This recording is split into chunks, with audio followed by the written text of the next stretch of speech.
और बुलेटिन की शुरुआत बड़ी खबर के साथ में करेंगे। वंदे मातरम सॉन्ग को आज 150 साल पूरे हो गए हैं। ऐसे में एक खास कार्यक्रम रखा गया है और खुद प्रधानमंत्री नरेंद्र मोदी इस कार्यक्रम में शिरकत करने वाले हैं। तो ऐसे में प्रधानमंत्री नरेंद्र मोदी की तरफ से नया सिक्का भी जारी किया जाएगा। भव्य कार्यक्रम भी होगा और देश में 150 विशेष जगहों पर वंदे मातरम गाया जाएगा। देश के राष्ट्रीय गीत वंदे मातरम के 150 वर्ष पूरे होने को लेकर खास कार्यक्रम आयोजित किया गया है। बड़ी हस्तियां इस कार्यक्रम में आने वाली हैं। पार्टी ने इस ऐतिहासिक मौके को लेकर राष्ट्रव्यापी उत्सव के रूप में मनाने का निर्णय लिया है। देश के अलग अलग 150 शहरों में इस कार्यक्रम का आयोजन किया गया है। पीएम मोदी दिल्ली के इंदिरा गांधी स्टेडियम में इस कार्यक्रम का उद्घाटन करेंगे। इस मौके पर पीएम मोदी डाक टिकट और सिक्का भी जारी करने वाले हैं।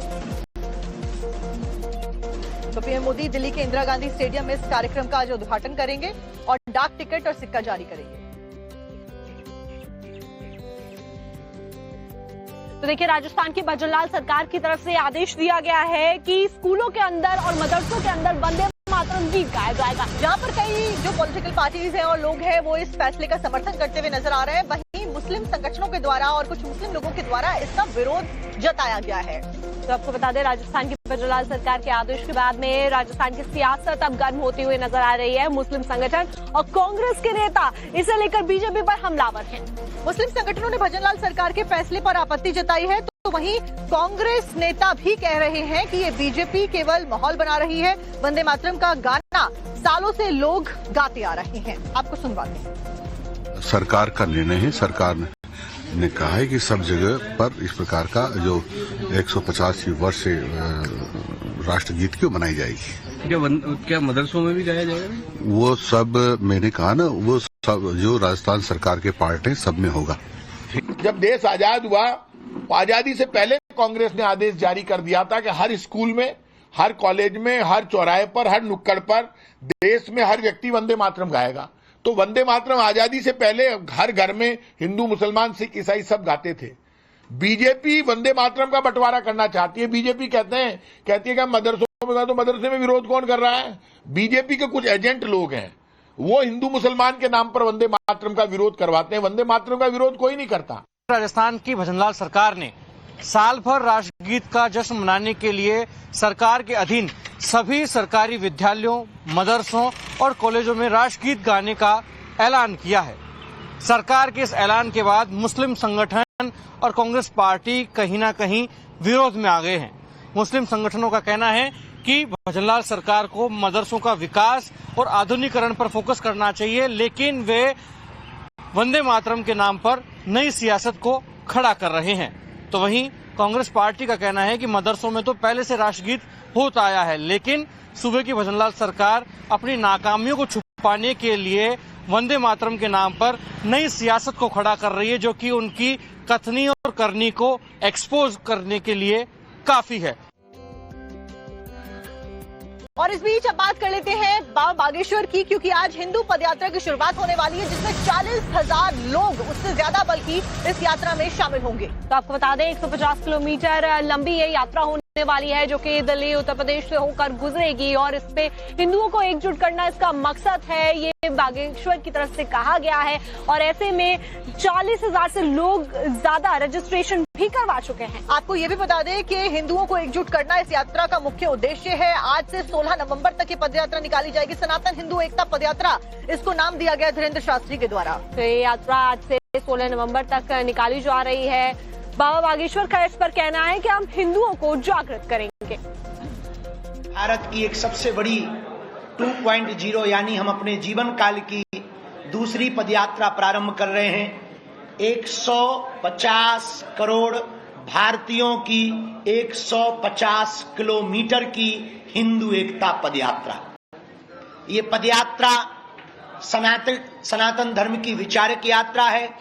इस देश को कास्टवाद ने खोखला किया है। हम इस देश में राष्ट्रवाद चाहते हैं। हम तलवारों की लड़ाई पर भरोसा नहीं करते, विचारों की लड़ाई पर भरोसा करते हैं। इस देश में सनातनीय परंपरा के मानने वाले जितने लोग हैं, हम उनकी लड़ाई लेकर के, हम उनके विचारों को लेकर के गांव गांव, गली गली, नुक्कड़ नुक्कड़ जाएंगे, हिंदुओं को जगाएंगे, हिंदुओं को एक करेंगे, ताकि आने वाले समय में भारत की जो जनरेशन है अल्फा बीटा या वर्तमान में जेन जी, वो कास्टवाद के चक्कर में ना पड़कर राष्ट्रवाद के चक्कर में पड़े और भारत हमारा विश्व गुरु बने। चलिए अब बात करते हैं बिहार विधानसभा चुनावों की, जहां पर रिकॉर्ड मतदान हुआ है। 65% से ज्यादा वोटिंग हुई। तो बीते दिन बिहार में मतदान हुआ, पहले चरण की वोटिंग हुई, जिसमें आपको बता दें कि 121 सीटों पर मतदान किया गया। 18 जिलों की ये सीटें थी और 1300 से ज्यादा उम्मीदवारों की किस्मत का फैसला रिकॉर्ड हुआ, रिकॉर्ड तोड़ मतदान हुआ है। तो ऐसे में अगर छुटपुट घटनाओं को छोड़ दे तो ओवरऑल मतदान पूरी तरीके से शांतिपूर्ण रहा है। 14 नवंबर को बिहार चुनाव के नतीजे आने हैं और इससे पहले दूसरे चरण की वोटिंग 11 नवंबर को होगी।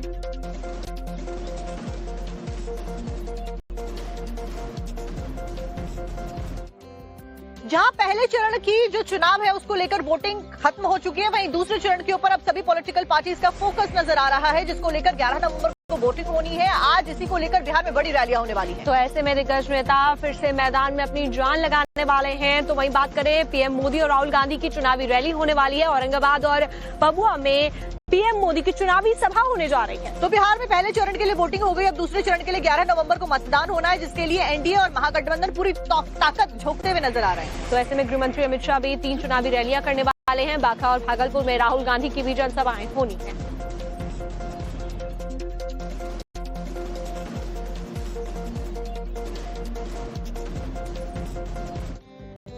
तो देखिए, आज से 2 दिन की काशी दौरे पर प्रधानमंत्री नरेंद्र मोदी रहने वाले हैं और ऐसे में वाराणसी में 16 घंटे के लिए पीएम मोदी रहेंगे। तो 2 दिन का प्रधानमंत्री का ये दौरा है, आज से ये शुरू हो रहा है। ऐसे में तमाम जो तैयारियां वो कर ली गई। मुख्यमंत्री योगी आदित्यनाथ और राज्यपाल के द्वारा पीएम का स्वागत किया जाएगा। इस बीच कई सारे कार्यक्रमों में शिरकत करते हुए लोगों से संवाद करते हुए वो नजर आएंगे। तो आपको बता दें, वाराणसी में 3200 प्रबुद्धजनों से संवाद भी करेंगे प्रधानमंत्री। इस कार्यक्रम में शहर की शिक्षा, अवैध उद्योगपति, सामाजिक कार्यकर्ता और विभिन्न क्षेत्रों के विशेषज्ञ भी शामिल होने जा रहे हैं। इसके साथ ही प्रधानमंत्री वाराणसी को 4 वंदे भारत ट्रेनों की सौगात देंगे, जिसमें बनारस, खजुराहो, लखनऊ टू सहारनपुर, फिरोजपुर टू दिल्ली और एर्नाकुलम टू बेंगलुरु वंदे भारत ट्रेनों की सौगात शामिल है।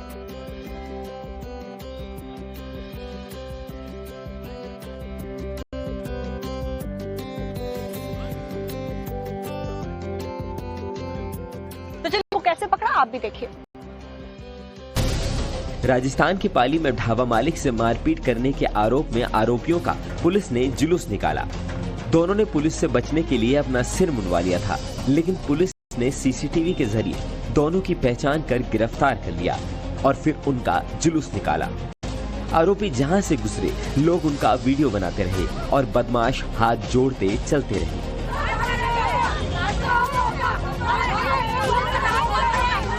रास्ते में खड़ी महिलाओं ने भी आरोपियों पर जबरदस्त गुस्सा किया। एक महिला ने तो आरोपी को थप्पड़ मारने का प्रयास भी किया, जिसे पुलिस ने रोक दिया। आरोपियों ने 4 नवंबर की रात ढाबा कर्मियों से मारपीट की थी, वीडियो बनाया और उसे फिर सोशल मीडिया पर डाल दिया था। स्थानीय लोगों का कहना है कि आरोपियों ने जो भी किया वो पूरे समाज को झकझोर कर देता है। आरोपियों को कड़ी से कड़ी सजा दी जाए ताकि ऐसी घटनाएं दोबारा न हो।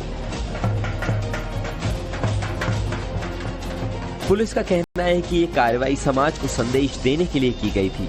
अपराधियों को किसी भी सूरत में बख्शा नहीं जाएगा।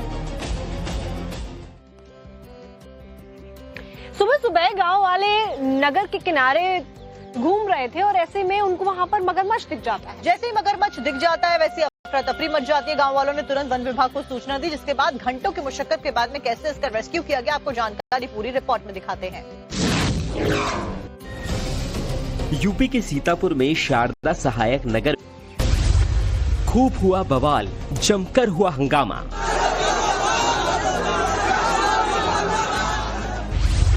Deputy CM versus RJD MLC.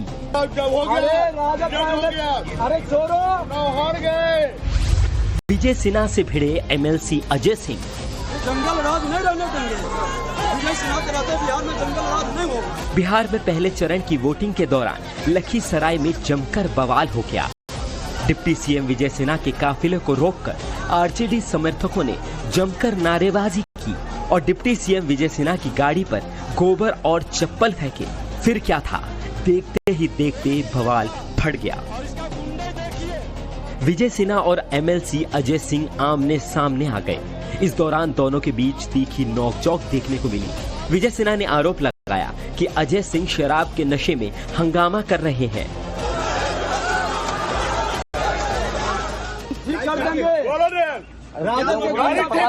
गाड़ी फेंकते हो, गाड़ी नहीं फेंकते, गाड़ी फेंकते हो,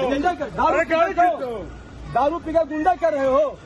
ये दारू पिए हुए गुंडा कर रहा है, राजद का एमएलसी है, ये राजद का एमएलसी गुंडा कर रहा है। अरे है कुछ नहीं, तुम जब हो गया, अरे छोड़ो, हार गए, बखलाहट है, चुनाव हार गए, बखलाहट है, इसीलिए दारू पी के बखलाहट है, बखलाहट, दारू पी के हार गए, चुनाव हार गए, दारू पूरे बूथ पर क्यों गए हंगामा करने?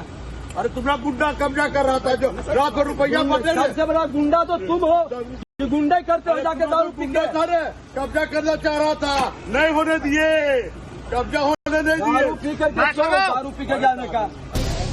दोनों तरफ से जमकर वाद विवाद हुआ, कोई किसी से नरम नहीं पड़ रहा था। डिप्टी सीएम विजय सिन्हा का आरोप था कि आरजेडी के एमएलसी शराब के नशे में हंगामा कर रहे हैं और वो मांग करने लगे हैं कि एमएलसी की जांच की जाए। इनका जांच करवाइए। तुम कौन होता है जांच करने? जांच होगा, आपका जांच होगा, जांच पर शासन करेगा, जांच मांग कर रहे हैं, दारू पी करके मांग करो, शराबबंदी है और दारू पी करके गुंडे कर रहा है, बुथ पर जाकर के बंद करो। देखिए गुंडे का, देखिए दारू पी के महक रहा है, मुँह तक मुख महक रहा है। अरे लगाने दीजिए ने, इनका काम है दिन भर झूठे बोलना। इससे पहले लखीसराय में उस समय अफरा तफरी मच गई जब भाजपा उम्मीदवार विजय कुमार सिन्हा अपने ही निर्वाचन क्षेत्र के खरियारी गांव में थे तो आरजेडी समर्थकों ने उनकी गाड़ी घेर ली, चप्पलें फेंकी, पत्थर और गोबर फेंका और मुर्दाबाद के नारे तक लगाए।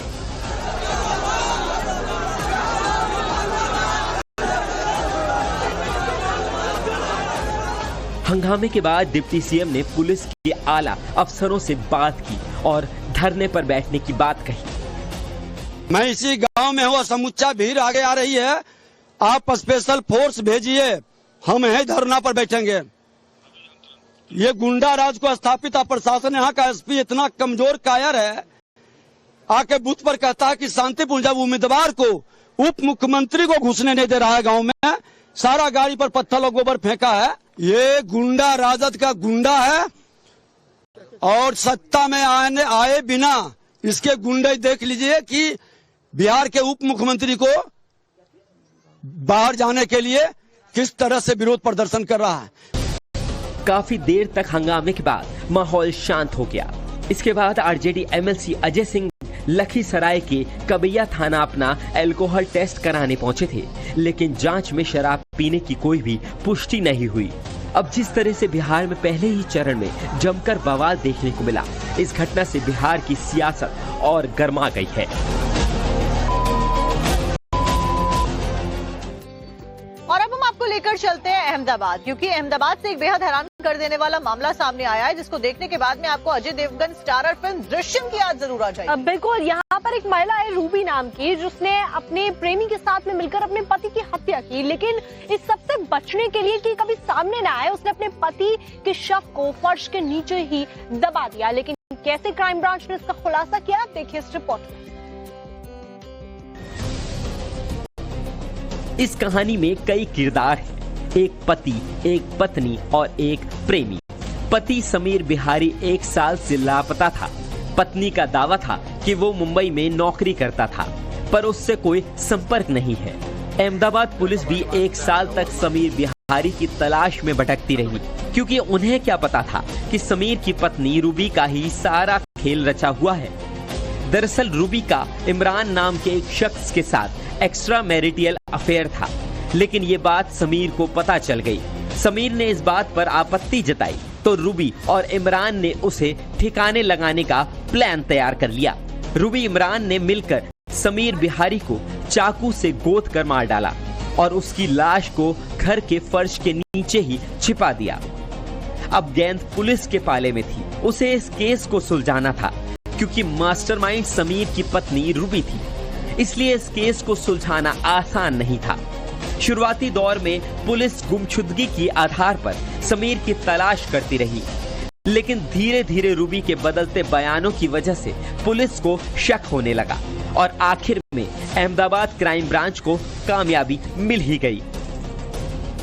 महिला थी रूबी, उसने अपने पति को अपने दोस्तों के साथ मिलकर लास्ट ईयर मार डाला था और जो उसके बॉडी के पीसेस थे उसको उन्होंने किचन के नीचे खड्डा खोद के नई कंस्ट्रक्शन करके दबा दिया था। इसमें इमरान जो एक मुख्य आरोपी है उसकी पुलिस ने अभी पूछपरछ चालू है और बाकी आरोपियों की अभी तफ्तीश और तलाश चालू पुलिस कर रही है। फिलहाल पुलिस ने शव को कब्जे में ले लिया है और रूबी के प्रेमी इमरान को गिरफ्तार कर लिया है, जबकि रूबी समेत अन्य आरोपियों की तलाश जारी है। लेकिन फिल्म दृश्यम की तरह उलझी हुई इस खौफनाक कहानी के खुलासे ने लोगों को सन्न कर दिया है। उत्तरकाशी में एक अजीब सी घटना हुई। यहाँ पर सरेआम एक शख्स ने नदी के अंदर छलांग लगा दी। अब ऐसा उसने क्यों किया, आपको सिर्फ 30 सेकंड के अंदर सारी जानकारी देते हैं। रुक जा भाई। लोग हंगामा करते रहे, मना करते रहे, चेतावनी देते रहे, लेकिन शख्स मानने को तैयार नहीं था और उसने नदी में छलांग लगा दी।